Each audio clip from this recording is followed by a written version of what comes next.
Welcome. We are very excited to have all of you joining us this evening.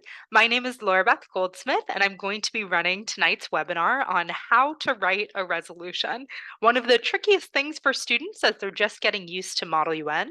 And tonight, I hope to demystify it and make it a little bit easier for you to learn how to participate in Model UN and create resolutions. But before we get started, I'd love to get a better idea of who we have with us here tonight. So if you don't mind dropping in the chat, would you please share your first name, where you're from, whether you're a student, a teacher, or a parent, and what you're hoping to learn this evening so I can do my best to cover all of those questions for all of you. Hello, Yana. Hi, Symphony. Hi, Lean. Nice to meet you all.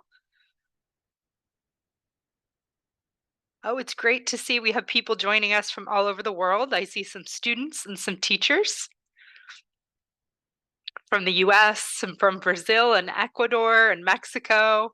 Fantastic. Teachers in South Korea and Illinois. Very cool. Chicago. Awesome. Well, I love seeing such an international group of students and teachers with us here tonight. My hope is to help all of you understand how to do Model UN and also to help prepare many of you for any Model UN conferences that you might have coming up. I know many conferences are coming up in November and December and January and February, and this will help you feel confident getting to develop your own resolutions, which are solutions to global problems.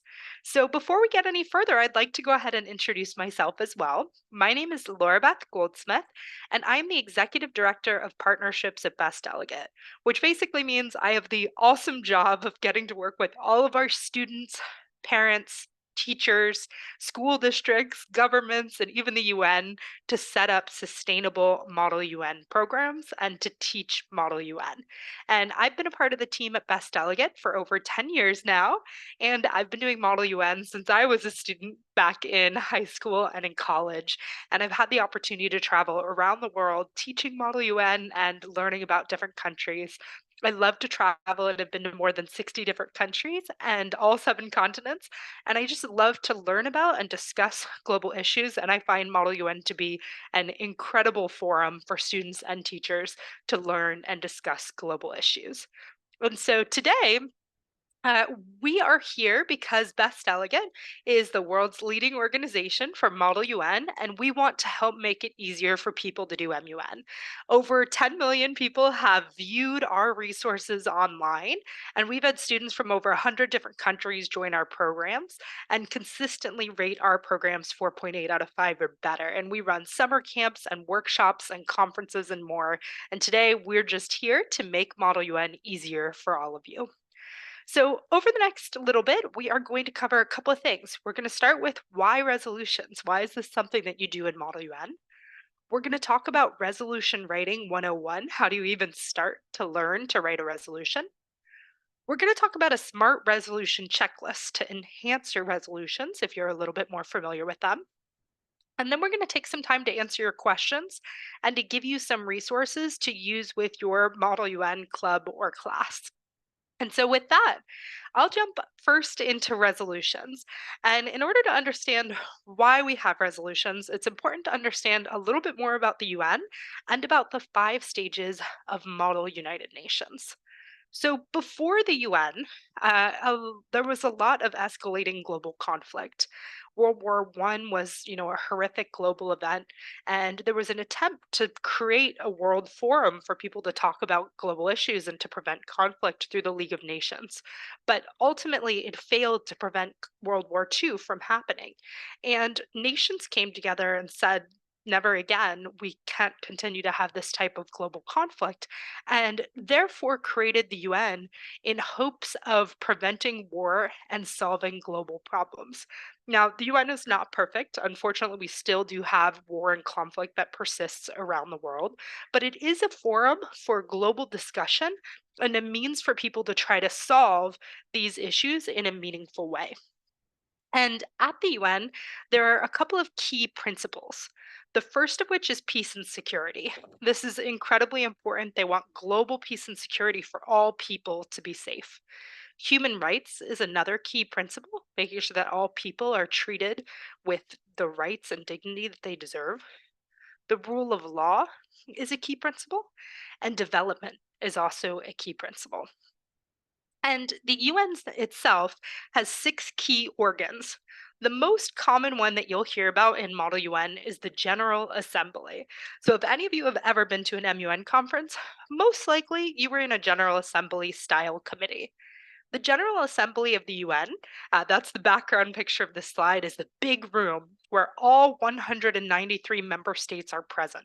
And each member state gets its own vote, and they're all treated equally in the General Assembly. The General Assembly creates resolutions that are recommendations for the global community, but they are not binding. They don't have the power to force nations to do anything. But it is an important global forum to call out issues, to bring attention, to create pressure amongst the international community on different issues that countries care about. And interestingly, I think most Model UNers don't know this one. 80% of resolutions in the actual UN are actually passed by consensus. Can anybody tell me in the chat what consensus is? So consensus is, yeah, exactly. Everyone is agreeing or at least not feeling strongly enough that they disagree to require a vote. So consensus is when no nation says we need a formal vote and it is adopted unanimously by consensus. And that's why there's a lot of informal review that happens at the UN so that the final document that is presented is something that everyone feels comfortable enough to not require a vote on. Now, that is very common in the General Assembly, but not common in the Security Council. So, one of the other organs of the UN is the Security Council, where there are 15 states, five of which are permanent members, and the other seats are rotating. And the Security Council has the ability to create binding agreements. It also has the ability to utilize the peacekeeping forces of the UN, and it carries the most clout in terms of force within the UN system. Now, of course, the permanent five members that have veto power have a lot of sway and influence, and some countries feel that this is unfair, but it is the structure of the system currently. And as a result, sometimes there's gridlock, or you know that certain issues are just not going to be able to um, pass because one of the P5 countries may feel strongly enough against it. So if you're representing one of those P5 countries in the Security Council, you have a lot of influence during a Model UN simulation as well. Also within the UN system, there are four other key organs: ECOSOC, the ICJ or International Court of Justice, the Secretariat, which is basically the staff of the UN, and the Trusteeship Council. Now, that is the UN itself. And in Model UN, you get to step into the shoes of global leaders to solve today's challenges. And at the end of the simulation, you want to walk away with a clear resolution. And your goal in committee is to solve the issue or topic by getting your block or your group of diplomats that are working together to have their solutions or their resolution passed or adopted by the committee. So in Model UN, there are five key stages of debate: research, where you learn about the topic in your country; debate, where you give speeches and you start to understand the topic as a whole deeper; negotiation, where you go back and forth with other delegates to decide on potential positions; resolution, where you create resolutions and amend them in order to get to a final document; and action, where you actually go through the voting process on that document. So in Model UN, again, resolutions are incredibly important because it's where you have clear solutions that your committee agrees upon. And so in the committee flow, like I said, there are those five key stages. The first thing that's going to happen in your committee when you actually arrive that day is typically roll call and then the opening debate, the opening of debate. Then you have your speakers list where people give their opening speeches. And then you have moderated caucus where people give speeches on different subtopics related to the bigger issue. After that, you start to get into the resolution writing time of a Model UN committee. This typically happens most during what's called an unmoderated caucus, which is when you get the chance to informally build blocks, meaning find allies that you agree with, and start to write your resolution. Most typically, this happens on a Google Doc where people can collaborate together at a conference or online, depending upon the format of the conference you're attending. After these resolutions have been created, they're introduced in what's called an authors panel, and typically there's a presentation and a chance for a Q&A on that draft resolution before it's voted upon by the committee. In Model UN, most of the time there's a formal vote. It's rare to see consensus unless you are at a UN for MUN style Model UN conference. So that's the flow of committee. And so you get to see how resolution writing plays into a conference. Now, I want to share with everybody a little bit more about how to write a resolution. If you have any questions on resolution writing, please feel free to drop them in the chat so I can make sure I cover those as well as we go through this next section. Okay, so a resolution, again, is the written document containing your block or your group of allies' solutions to the global issue. And it has three key sections within it. First is the header. Second is the preambulatory clauses. And third is the operative clauses. So there's these three sections. And a resolution is actually formatted like one giant sentence. Don't ask me why, but that's how it's always been done at the United Nations. So that's what the format of a resolution is.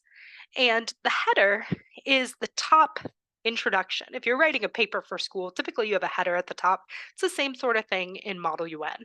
And your header will show your committee, your topic, the sponsors, who are the key writers of that document, the signatories, who are people that want to see it voted upon and introduced, the title, which is just draft resolution and whatever the number is based on when it's handed in to the chair for review, and then the opening little sentence, which is basically just the name of your committee followed by a comma before you get into your preambulatory section.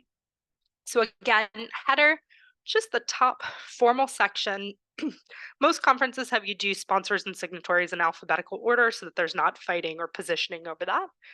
And some conferences require a specific number of sponsors or signatories in order to get something introduced. And you can typically see that in the requirements for a conference.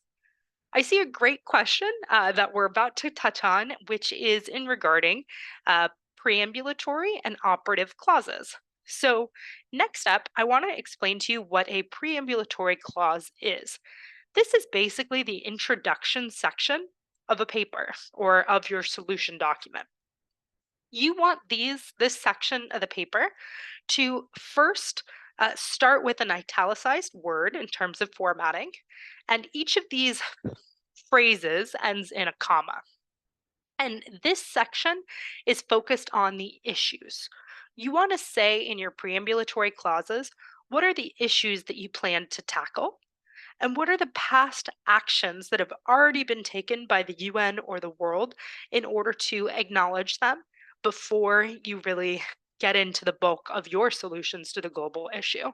So, in this example, you can see that the committee is the United Nations World Tourism Organization, and here they're writing to help on the topic of sustainable tourism. So these are two example preambulatory clauses, one of which is alarmed by the contribution of tourism related activities to climate change. So that basically is just restating the issue or the problem that you want to address. And then another example is reaffirming the 2030 Sustainable Development Goal Agenda.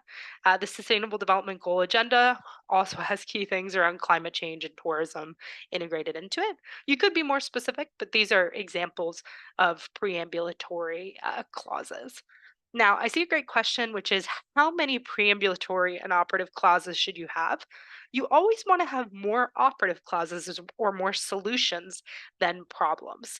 And depending upon how advanced your students are, that's going to depend on how many you would really require for students to include to turn in a document. When I'm doing a practice simulation with a club, on an after school scenario or on a weekend, I might require, 3 or 4 of each at a minimum, 3 or 4 preambulatory and 3 or 4 operative clauses. Most conferences don't actually have a set number required, but probably for middle schoolers, I'd say 3 to 4 is a good start when you're just learning. And for high schoolers, you probably want that to be a little bit chunkier. Probably 6 to 8 would be a good starting size. It also depends if it's a 1 day conference or if it's a multi day conference and how much time people are spending on that resolution. So it just depends on the conference, the advanced nature of the students, and all of those elements. Because if you have a big conference with a lot of students, then more people are bringing in ideas, and ultimately your resolution may be longer as well. So, great question. I'd say minimum when practicing. 3 to 4 preambulatory, 3 to 4 operative, but the more advanced people get, the more phrases they're going to have incorporated. Okay, so those are your preambulatory clauses. You also have operative clauses, and these are the main argument or your main solutions to the global issue that you really want to focus on within your paper or your resolution. And in terms of formatting, these are numbered. The first word is underlined, and they all end in a semicolon except the very last operative clause, which ends in a period. In terms of how you want to approach this, these really are the solutions that your group agrees upon and wants to have within the document. And in terms of how to approach this, I recommend writing a normal sentence and then modifying it. So just write down what are the solutions to this problem and then try to integrate in the words and the formatting that you need in order for this to be in Model UN style. So here's some examples, again, related to tourism. And you can see one of those past preambulatory clauses right here, alarmed by tourism's contribution to climate change and reaffirming the 2030 SDG agenda. And then this section here is the start of your operative clauses. So you can see number 1, recommends that member states increase efforts to protect biodiversity hotspots, including A, limiting the number of visitors, B, enforcing no litter guidelines, and C, developing waste management and pollution control protocols. So, this is an example of a solution that a student came up with, basically preventing key spots from having too many visitors and trying to keep them more controlled in that way. You can also see another example of an operative clause or solution would be calls upon states to strive toward the creation of a sustainable tourism sector by 2030. This one's a little bit more vague, so when we get to our SMART checklist, you can see some ways that we could enhance this. But essentially, these are solutions that students have come up with when actually discussing these issues. So I see a couple questions in the chat, one of which is, will there be a recording of this? Absolutely, this will be on our YouTube channel. If you're watching it back later, thank you. So you can share this with your students, and you can also share, we have a 5-minute mini version of this lesson as well that might be helpful for you to use in your classroom. So that's the operative clauses. They are really identifying your solutions. In this case, we're pretending number 2 is the last one of the short mini resolution, which is why it ends in a period instead of a semicolon. So let's practice. We are talking again about sustainable tourism and the impact that it has on climate change and the global community. Please feel free to drop some solutions for how we can create a uh, more accepting and more a less problematic tourism industry that doesn't have such a problematic impact on the global community. So please feel free to drop in some ideas. They don't have to be in MUN format yet, but how could we better protect the global community from climate change and in tourism?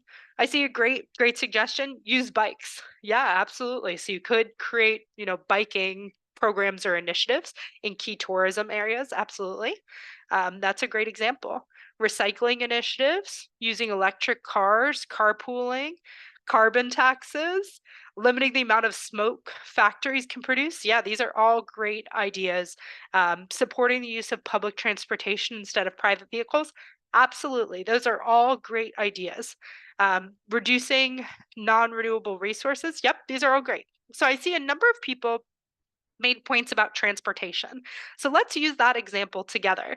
So let's say there is a, any key location that has a lot of tourists visiting it. Instead of having everyone travel by taxis individually, maybe we want to encourage governments to create more local transportation systems that are designed for tourists and stop at key tourist locations in order to decrease the impact on climate change. I see somebody already turned one of their ideas into a resolution by putting it in that format. William, you've got an example in the chat here.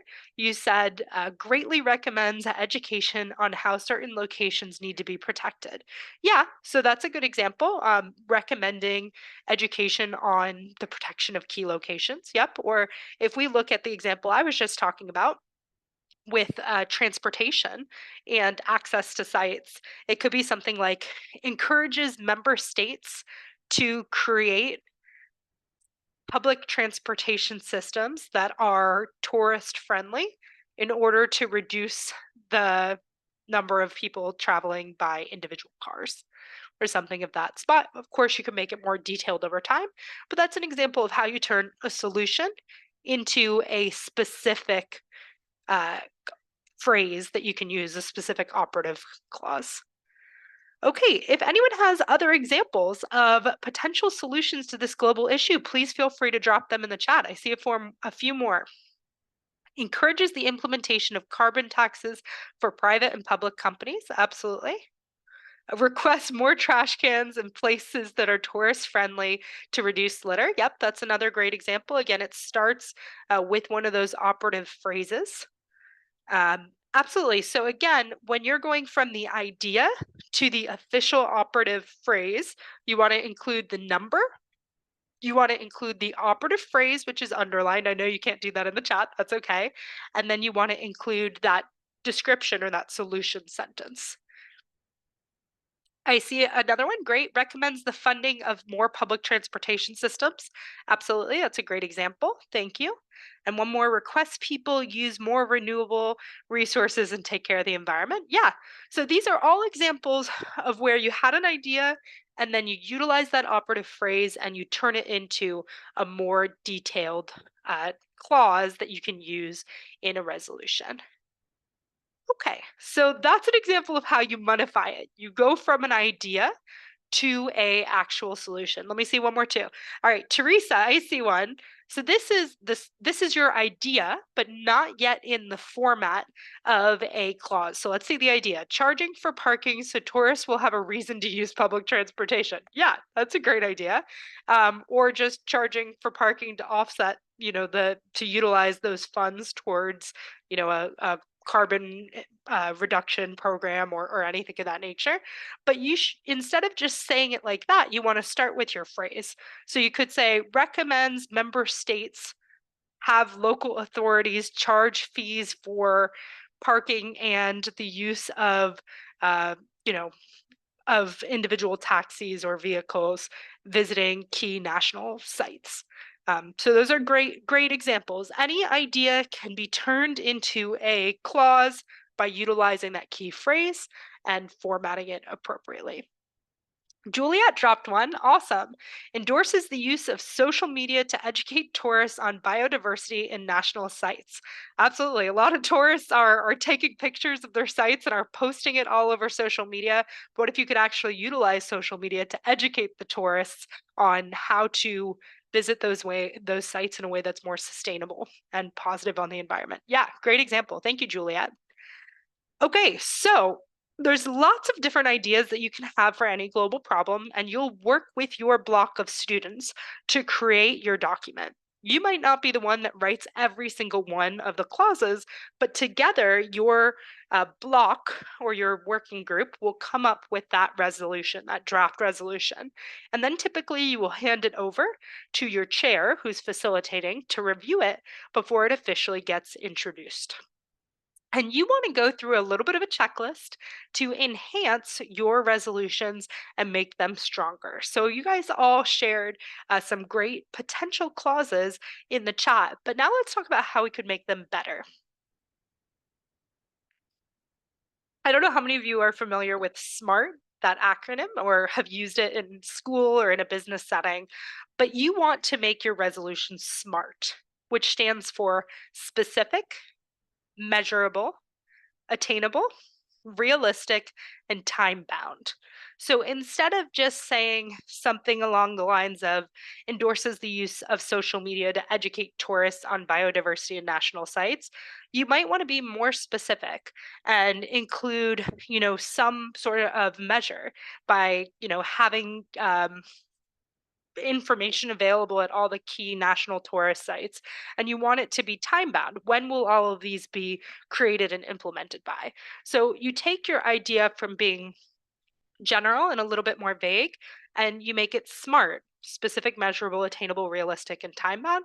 And this will make it something that is clearer for the international community to actually act upon.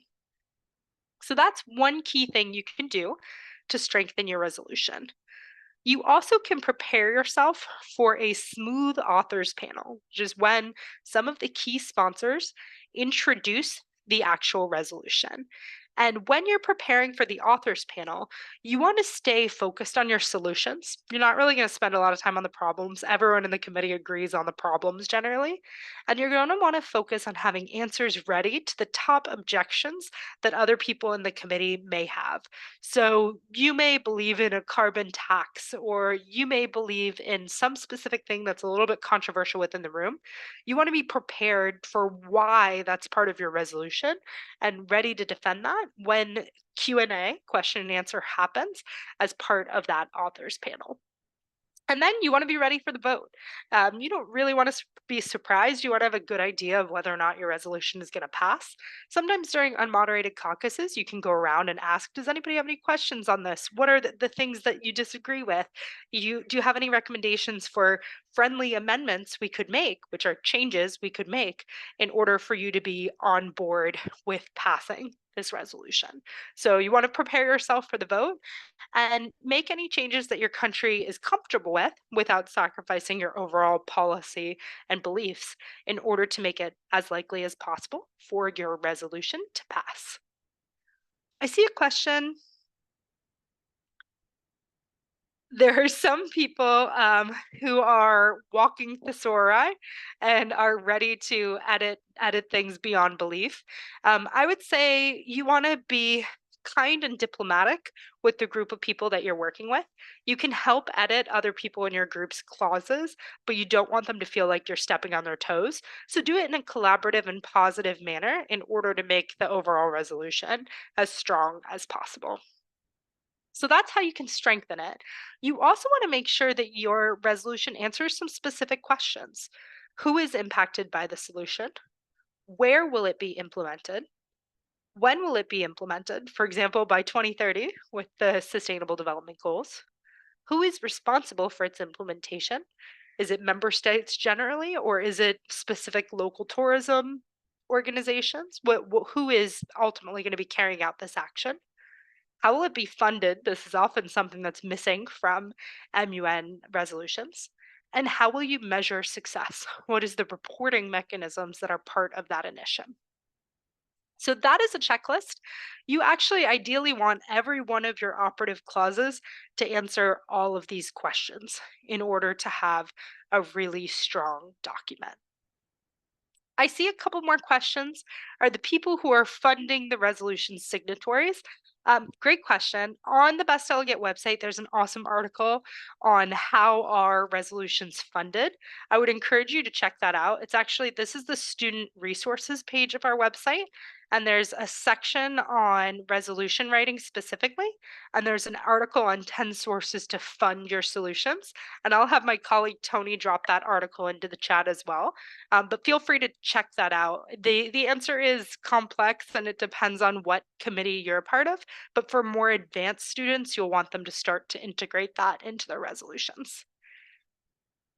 I see another question. If MUN uses Google Docs, where does the UN write resolutions? Great question. It's actually a more informal process than Model UN. It's often not in a formal room. It's in informal sessions of collaboration. And so I've had the chance to observe at the UN some of this process of informal consultations. And typically there's a lead author that's writing them. It's happening over coffee. It's happening over meals. It's happening over the course of many days. And it's a very collaborative process because they're trying to get to consensus if it's something in the General Assembly. If it's something in the Security Council, it's much more urgent and formal and fast. But for General Assembly, it's a little bit more informal. I see another question. In terms of this writing process, typically the people that are writing it are the sponsors, and then signatories are people that sign onto it because they want to see it voted upon. They may or may not have written anything in it. They may or may not ultimately vote yes on it, but they want to see it introduced and discussed. If somebody asks you to be a signatory, you generally should say yes. It doesn't mean that you're definitely voting upon it, voting yes or no upon it. So, what are some examples of things that have come out of resolutions at the UN that are smart, that are specific and measurable and attainable and realistic and time bound? Here are a few initiatives that I'm particularly fond of. Please feel free to drop any additional initiatives or smart solutions that you've seen the UN do into the chat as well. But here are some examples: the Zero Hunger Challenge, the Sustainable Development Goals, the loss and damage fund that came out of COP27. Trick or Treat for UNICEF. I don't know how many of you are familiar with this, but it's a great program that the UN International Children's Emergency Fund has, where kids learn about the issues facing other kids around the world and raise money for it. UN Youth Takeover, that's another great example. The Education for Justice Initiative, the He for She initiative, and there are so many more initiatives from the UN that have been smart and have made a real change on the international community. So now I want to spend some time answering all of your questions. And I've seen a number of questions already pop into the chat, and I'll do my best to go through all of these. But if you have questions, please drop them directly into the chat, and I can go through those one by one.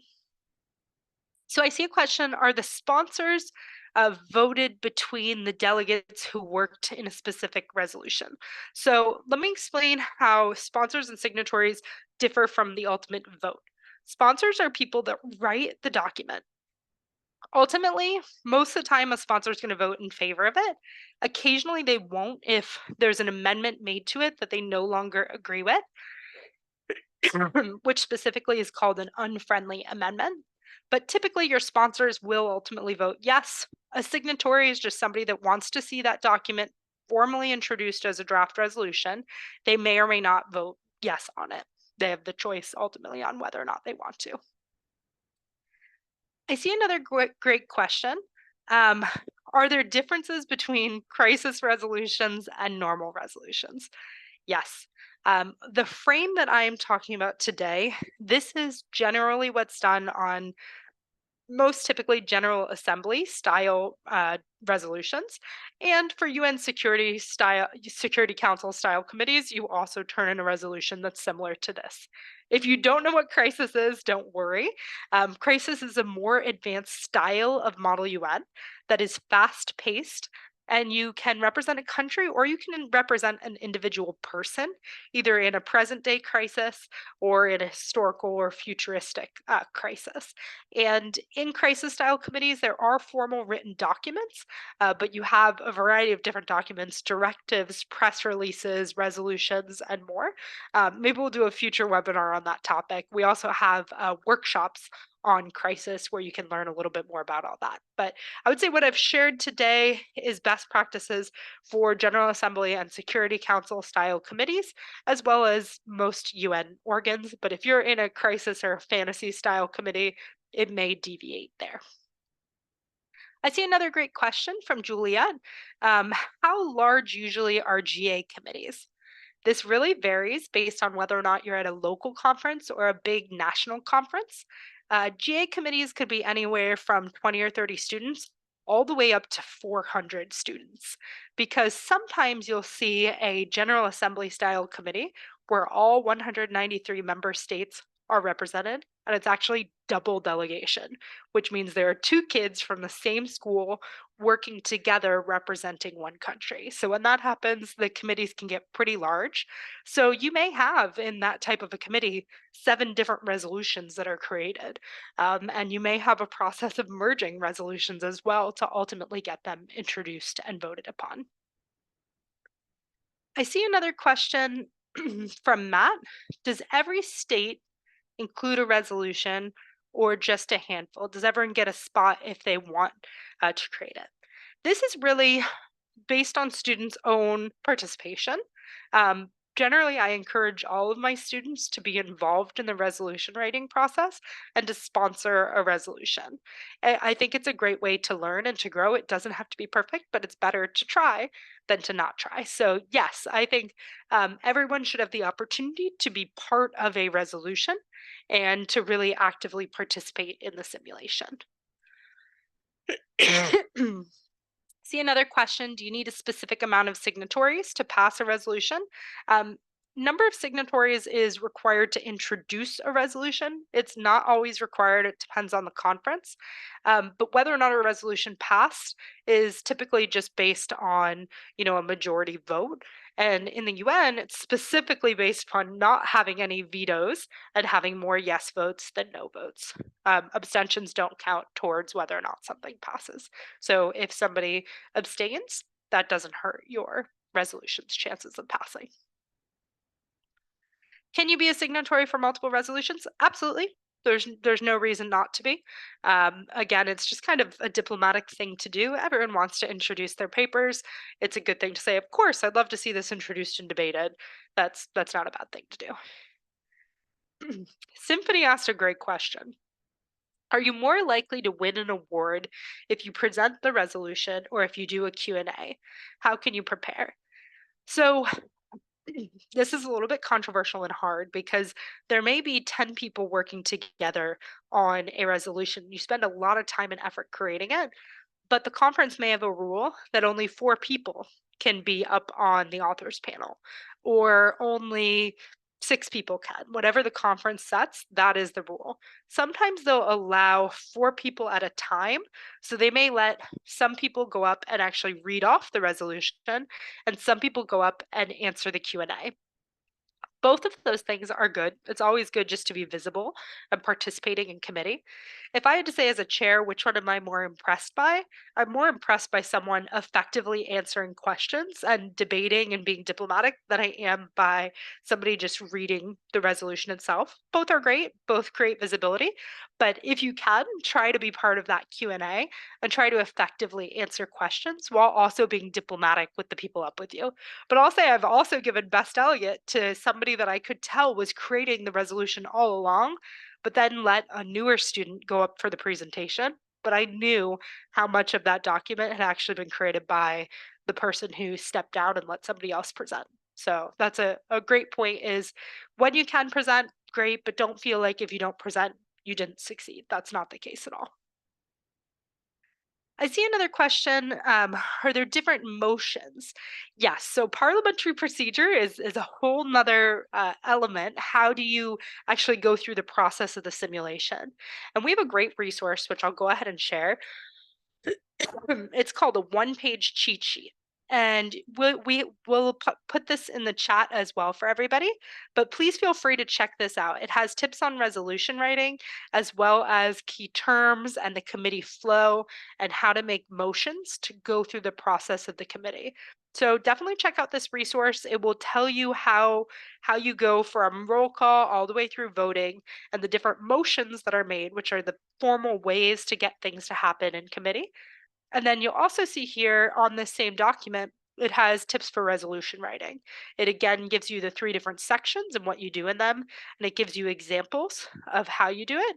And it also gives you a spot to come up with your own solutions and ideas, as well as how to create an opening speech and different elements. So definitely check out this resource. It'll help you with resolution writing, as well as with motions and the process of doing Model UN. Great question. I see another question, how long should resolutions be? Again, this depends on how advanced your students are, how many people are working together on a resolution, how long it is overall. I would say minimum you want four preambulatory and four operative phrases, but more quality content is generally better. Um, Great question. Where can I access free resources for MUN? I'm going to go through a lot of these in just a minute, but one spot I would definitely start is the student resources page on bestdelegate.com. We've got a ton of great resources there to help you. I see another question. Oh, I see some comments about people being a double delegate coming up. Awesome. Feel free to work with your partner together to create really strong resolutions and a great presence in the committee room as well. I see somebody who has a crisis committee coming up in a week or two and looking for resources. If you go on that student resource page, there's also a section on crisis committees.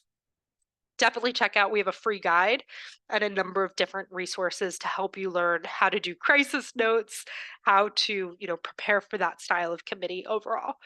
Good luck on that. You've got it. I see another question. How do you win MUN? Great question. Most conferences have a holistic approach. They listen to your speeches, they see the content that you help create and put forth in a resolution. They take into account how on policy you are.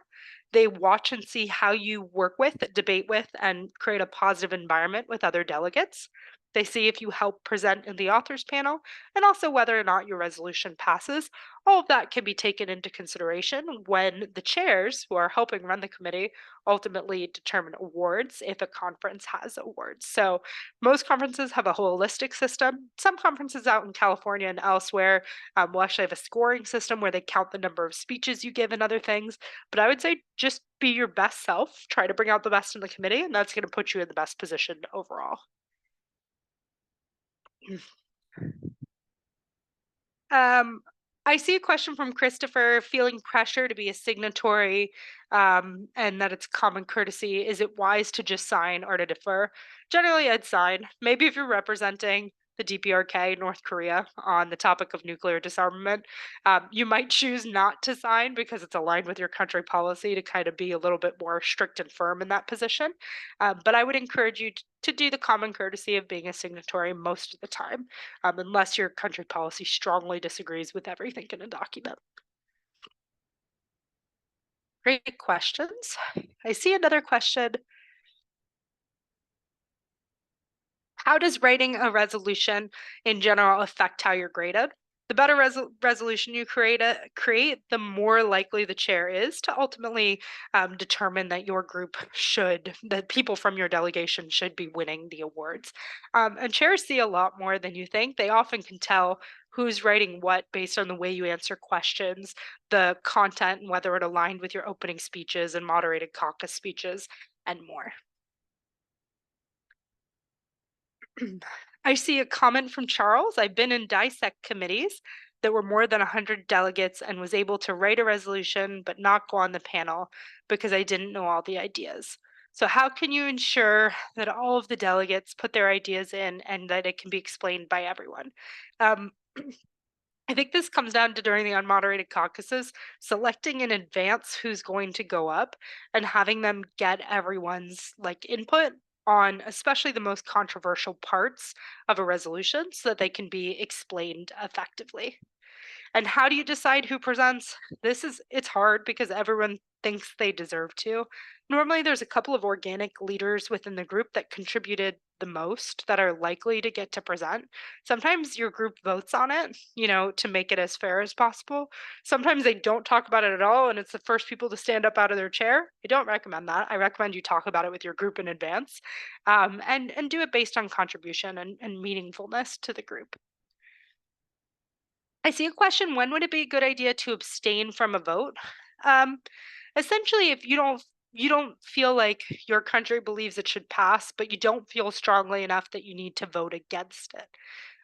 So there's some minor thing you disagree with, but it's not so strong that you want to put on record that you don't want it to happen. Question from Lean. Do you get your group by the chair or do you pick it? You pick it. You pick the students that you work with. You're going to pick other people that have similar policies or opinions to create your block to write your resolution together. So, kind of when the first unmoderated caucus starts to happen, you'll see people small talking, starting to talk about ideas, and you'll find the other people you want to work with. Sometimes it's based on regional groups or just ideas that are similar to your own. Excuse me. I see a question. Can you explain a little bit more about the Q&A process online? Great question. Um, Oftentimes Q&As are facilitated by the chair. Sometimes they let the presenting delegates select people that they want to ask questions of. Both happen, but it's the same sort of process. People will raise their hand virtually instead of live in front of you. They'll get the chance to speak out loud and be on camera, and then someone on your team will get the chance to respond. You might choose to use the chat with your co-delegates that are presenting in order for you not to be talking all over one another, but that's a great way to go through it. Hi, Monique. Welcome back. I see your question on sub clauses. That's a great question. How can you make sure that your resolution is specific? You may choose to use sub clauses as part of that. It's a little bit advanced, so I'm not going to get into all of the details now. But on our website, we have a great article on how to write a resolution. And within this article, we've got a video that you can use to teach it to your students. We've got the elements that you should incorporate. And we also have examples of clauses that have subclauses or more specific elements. So you may have an I or an II or additional breakdowns within your bigger idea that are part of a clause. So it may be one big thing, or each of them may have like specific elements underneath it, like a list within it. Definitely check out that student resource. Also, if you want some advanced help with this, also feel free to email me at support@bestdelegate.com and I can send over some additional articles on that. I see another question. Um, I was told that you have to do all of your research about your country before the conference. How can you review and learn? Yeah, I generally recommend learning and researching before the conference. Always start with the topic background guide. It's a great place to learn about the general topic and then do specific research on your country. To be honest, nowadays everything is at the tip of your fingers with a smartphone, and most conferences allow technology in the room. They allow you to have a computer, they allow you to have a phone. You want to be engaged and listening to speakers and participating. So you want to do your research in advance. But if you have a specific question, you can generally look that up as well. A great point from William, encouraging everyone to take notes of what you're doing and of the ideas that are shared to help you ultimately work on putting together your resolution. I see another question. How do you recommend handling a situation where you are the same country as someone you don't like? So that might be hard. So if you and someone from your school are co-delegates, you have to work together in that Model UN simulation in order to ultimately achieve, your goals and your outcomes. So you definitely want to get same page as your partner in advance. You're both going to do your research. You both want to generate a list of ideas that you plan on introducing, and you may divide and conquer. One of you may be giving more of the speeches and being in room involved in the moderated caucuses and discussions. One of you may be more involved in the writing portion of it. So determine your individual strengths and weaknesses and get on the same page about your general ideas so that the two of you can work as best as possible together. I see another question. Is there a limit on the number of sponsors? Um, Depends on the conference. Generally, no. There can be as many sponsors as you want on the document, but there may be a limit on the number of people that can come up to formally present it during the authors panel. Ria, I see you asked, I've registered for a conference, but I haven't gotten my country in your committee. Feel free to reach out to that conference to get the information. If it's a Best Delegate conference, feel free to email us at support@bestdelegate.com and we'll make sure you have that information.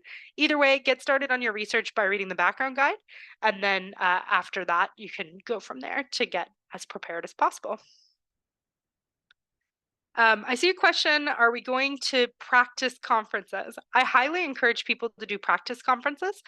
Best Delegate runs virtual conferences every month, and they're a great way to practice and prepare and get better at resolution writing and public speaking before you may choose to attend some local and large national and international conferences.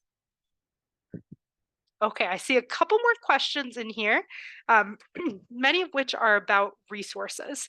So I want to take a couple minutes to go through these resources, and then if I have time, I'll go back to the remaining questions in the chat and in the Q&A as well. So with that, there's some awesome resources that I encourage you to print out immediately and use with your club to help everyone with their resolution writing and with doing Model UN in general. One of those are MUN cheat sheets. We created these three awesome documents. One is a general cheat sheet to Model UN, one is an advisor cheat sheet to Model UN, and one is a chairing cheat sheet. So if you're running a practice simulation, your student leaders can use this to do MUN at your club or your program. The first cheat sheet, that general cheat sheet, again, it has how to write resolutions. It goes over the key sections. It gives examples of how to format your header, how to format and write your preambulatory clauses and your operative clauses. And so I would definitely check that out. You can absolutely have these in committee. It has the word cheat sheet because it's clever and easy to use, but it is not cheating to have this. You can absolutely have this with you to help you at a Model UN conference. This document, again, also has key terms that you may need.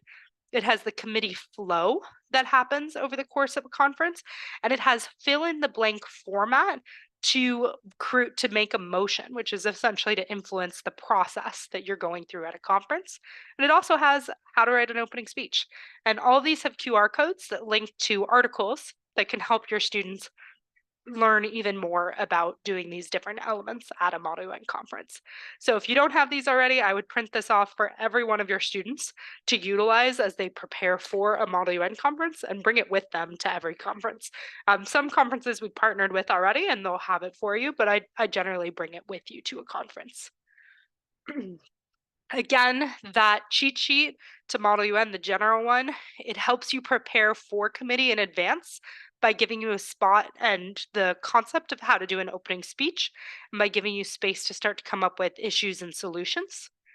And then it also has during committee, you can use it to help you with the committee flow, with motions, and to track your own progress. So you can track how many speeches you've made, how many motions you've paid, whether or not you were part of the authors panel, and other key things. So definitely check this out. It's helpful for you to utilize. We also have a ton of awesome guides and resources. We've got a How to Succeed in Model UN guide for students. We've got one for parents. We have a conference selection guide and a lot more. All of these, again, are linked on the student resources page, bestdelegate.com/student resources.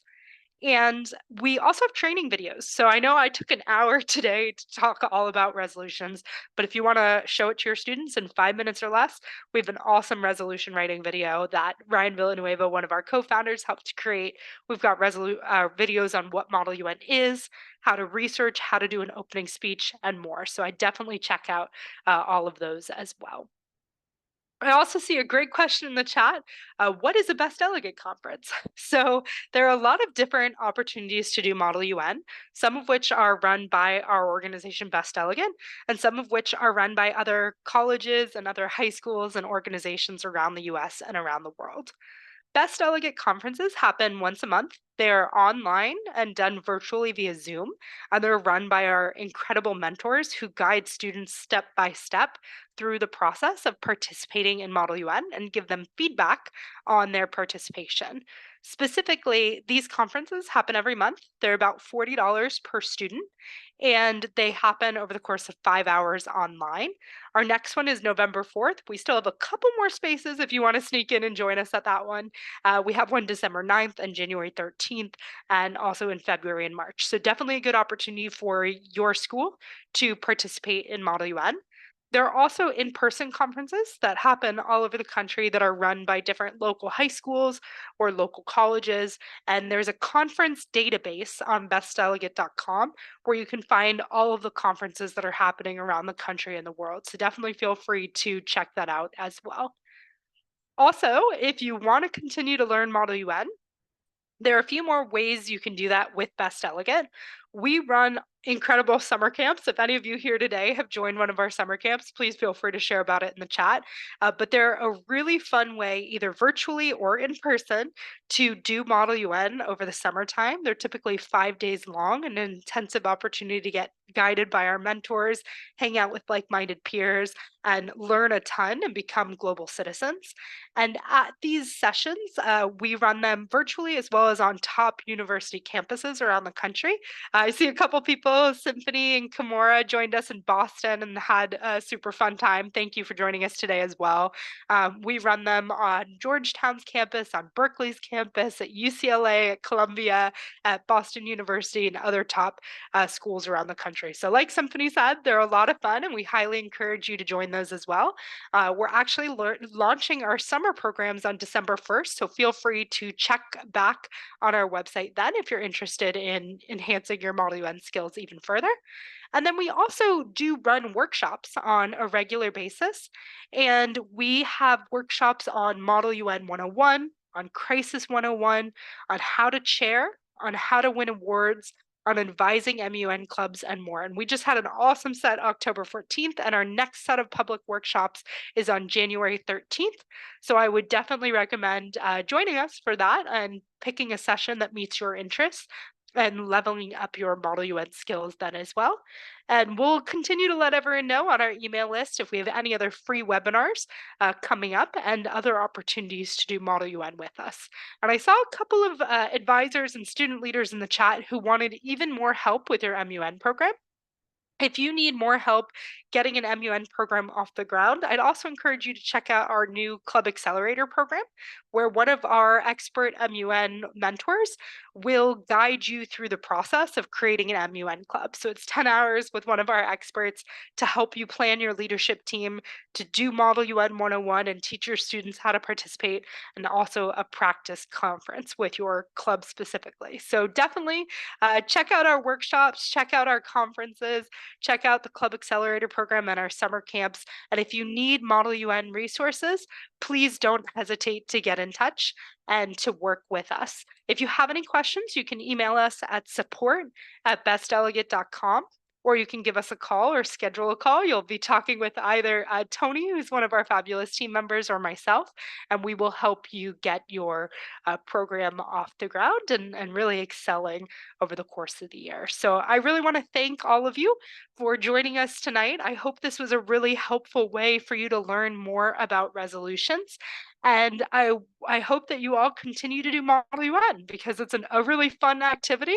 And once students get the basics of how to do resolutions, it demystifies the process just a little bit more. And with that, I will see if there are one or two more quick questions in the chat. Thank you, Miriam. I see a couple people sharing about the workshops they attended and how much they learned, how informational they are.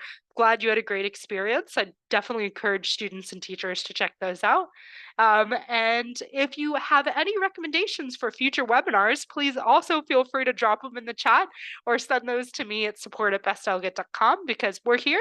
Our mission is Model UN for all and to help grow and support the Model UN community. Hi, Maria. Good to see you. And so many other familiar names and faces. So thank you all again for joining us this evening. We really hope that your Model UN program is successful this year, and be in touch if you need anything. Thank you all. I see some individuals wanting a future webinar on crisis. Great point. We can definitely see if that might be something we do down the road. Thanks, Rowan and William, for that suggestion as well. Yes, that would be epic and fun for everyone participating. We have a couple of amazing mentors that are really, really passionate about crisis, so that would be a fun thing to do. Okay. And with that, I think we will wrap it all up. I don't see any other questions. I see another recommendation on a webinar around motions. That's a great idea and parliamentary procedure in general. Thank you. That's a great recommendation. So. Great question. Jorge asked if the majority of the events that Best Delegate runs are on Zoom or also face to face. The workshops that we generally do and the conferences that we generally do that are open to the public are virtual and online. We also run in person summer camps and we do some in person workshops and conferences as well, but on a more limited basis. So if you have questions on that, please feel free to reach out to support@bestdelegate.com and we can chat with you about a potential in person workshop or conference as well. Okay, thank you very much, everyone. Have a great evening. And if you need anything, don't hesitate to reach out to all of us. Thank you. Good luck Model UNing.